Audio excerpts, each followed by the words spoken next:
Okay, good morning. It's actually afternoon. Good afternoon, beautiful people.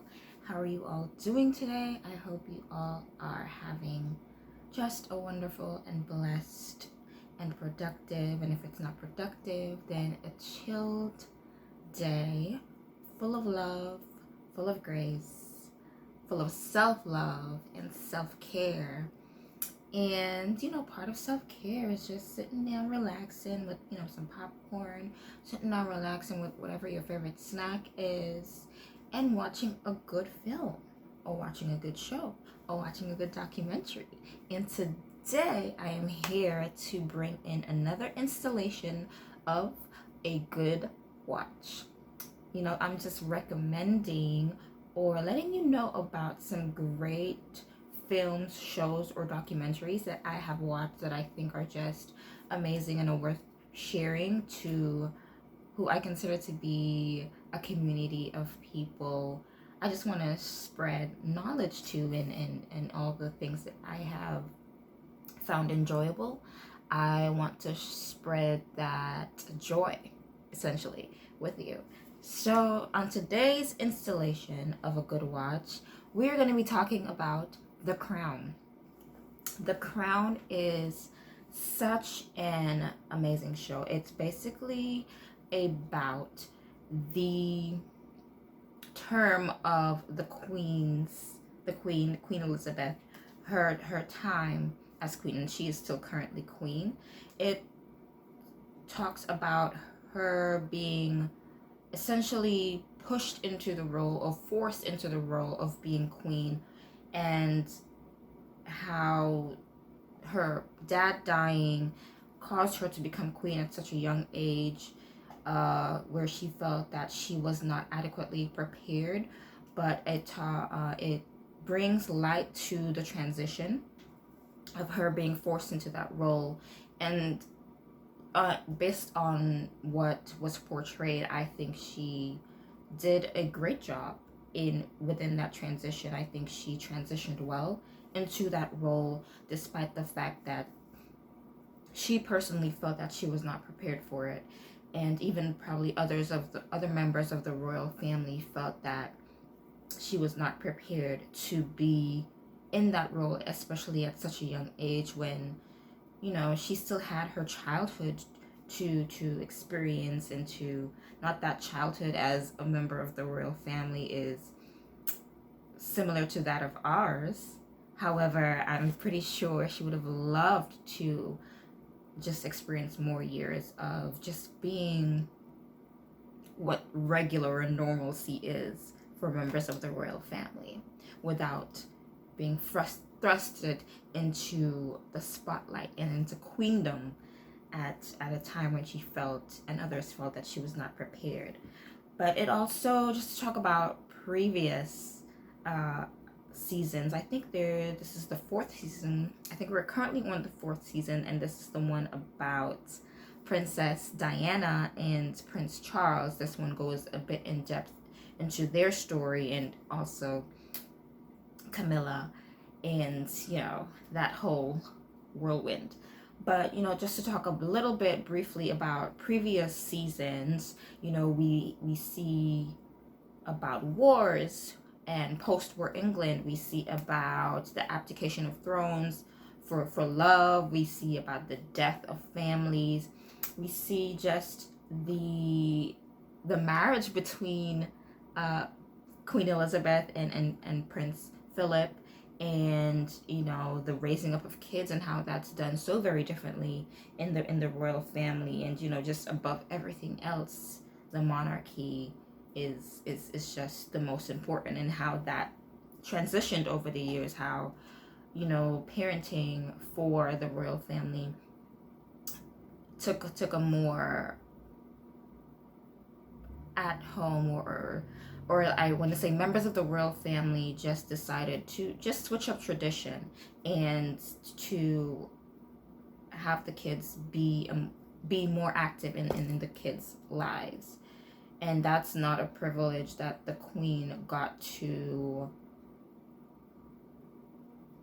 harbor when she was raising her kids. And I'm sure that it's something that she wanted, that every mother wants, but it was just a time where things were different. It was a time where the upholding of the monarchy was a little more important, given the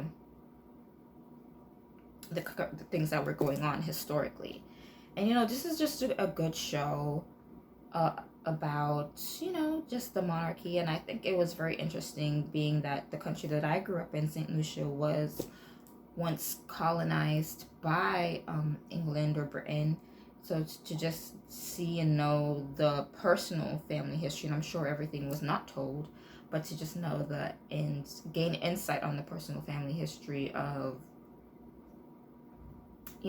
monarchies and the royal family, it was very interesting. And I have definitely personal opinions about colonization and just all of those things, but I still think it was an interesting show, and I still think it is an interesting show to watch, despite my personal opinions about these things in history.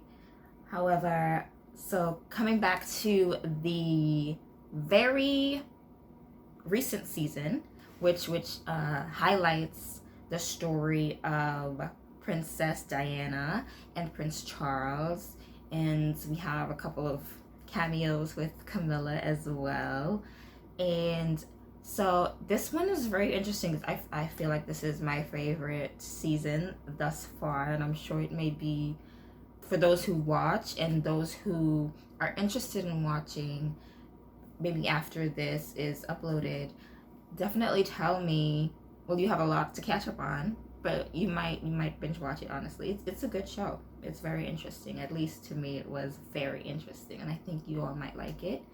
But I think this one is going to be definitely a very, very, very interesting and most watched and loved season by those who have watched it, because, and maybe there may be some criticism about if it's told from the side of the royal family as opposed to Princess Diana. For that, I would say there is a documentary on Netflix as well, on Princess Diana. I think it's called In Her Own Words, where she just says things from her side of the story. However, I don't know if it includes her entire story. I'm pretty sure that many of the things that she went through, who knows if she ever was able to let those things out, was ever given an opportunity to air out those things and to just let her entire story be known before her tragic death. However, there is that. So if you want to gain more insight on her words and her side of the story. But this season, it just talks about how prior to Prince Charles meeting Princess Diana, he was in a relationship with Camilla. She was the one that he loved, and he made that known to the royal family. But I mean, for whatever reason, I guess she was not appropriate to be his wife or a princess. I don't know the reasoning behind why, but that was it. And I think they found a better fit in Diana and Princess Diana for Prince Charles. She was young, she was beautiful, she was very talented. She had just an aura of light around her, and I think that's what the royal family needed at that time in history. And so at that time, I think that she was just a perfect fit for their needs. I definitely think that she was very young, and although she was prepared by her grandmother, all the protocols and what it takes to be a princess, there are definitely things that she was thrusted into that she was definitely never prepared for, and things that you can never be prepared for. It's just that life happens and you have to deal, and you deal in the best way that you know how. And I think the Queen could, testify to that as well, in as much preparation that she received to be the future Queen of England. There are things that came up as her time, and in her time of being queen, she is still currently queen, that she was just never prepared for. And so, that's just life, and that's just the responsibility of the role. And she had her own personal struggles with, she had an eating disorder, and I think she found out, based on I recently just watched this season, and she found out that Prince Charles had a relationship that was more than cordial with Camilla days before the wedding. And so I'm sure that placed her in a predicament where she had to contemplate either going forward with this wedding, going forward with the marriage, knowing that there was a third party involved, and probably she found out before, but I definitely don't think that blame could be placed on her given the time frame that she found out, and not calling off the wedding, based on how public it was, based on the anticipation of the people of England and even across the world who were so very excited for this royal wedding. I'm sure the pressure that she felt to go along with the wedding was so heavy on her. And so I consider it partly a selfless act to go forth knowing that, within the marriage, she would somewhat have to share her husband, and she would somewhat have to, I don't know that she thought that she would live in a loveless marriage. I think she really thought that the great amount of love that she had for him would somewhat be reciprocated at some point. And I think that's a testament to her age. She was very young, and there was some sort of a naivete in that she thought that, if she just did everything that she could, if she stayed young and pretty and vibrant and full of life and did everything, that maybe that love that I feel like she did feel for him would be reciprocated at some point. But unfortunately, he was, already in love with someone else. I don't know that Prince Charles was in a place to give his heart to two women. And so that was just very sad to watch too. And there's understanding for me on both sides with regards to the dynamic of their relationship. However, I do feel an immense amount of sympathy and empathy for what Princess Diana went through within her time as a member of the royal family. And yeah, so I do think you guys are going to enjoy especially this season. I also think that the previous seasons are so very interesting to watch as well. They're also very binge worthy, but this one is very definitely interesting. She definitely was a person who attracted eyes to her, who had a sense of energy that she drew attention in every room that she was in, and that kind of placed even more distance, I would say, and discord within the marriage of Prince Charles and Princess Diana.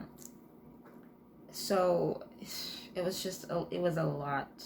And I even though I knew how the story ended based on, what you know from history while watching it, you can't just help but, you know, just root for like, oh my gosh, I just want the power of love to prevail in this. I just want it to work. And there are moments in the season where you feel like it might work. Oh my gosh, there's hope. There's a glimmer of hope. There's a glimmer of, why am I, I'm not, this is laughter tears. This is not. But you're like, oh my gosh, there's a glimmer of hope in the marriage. Like it could work, even though you know how it's gonna end. But and I think that's part of why it was a really good season. However, we already know how this thing ends.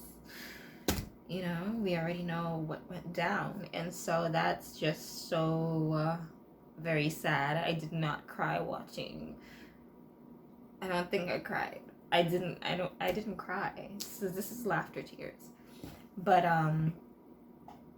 yeah, it's but it's so very good. You guys are going to enjoy it, and I don't want this to be too long. The Crown. Another great watch, but I'll consider it a good watch, being that is the hashtag. So yes, for this installation of a good watch, The Crown is my recommendation to you all. Okay? Enjoy! Bye. Have a great and lovely day.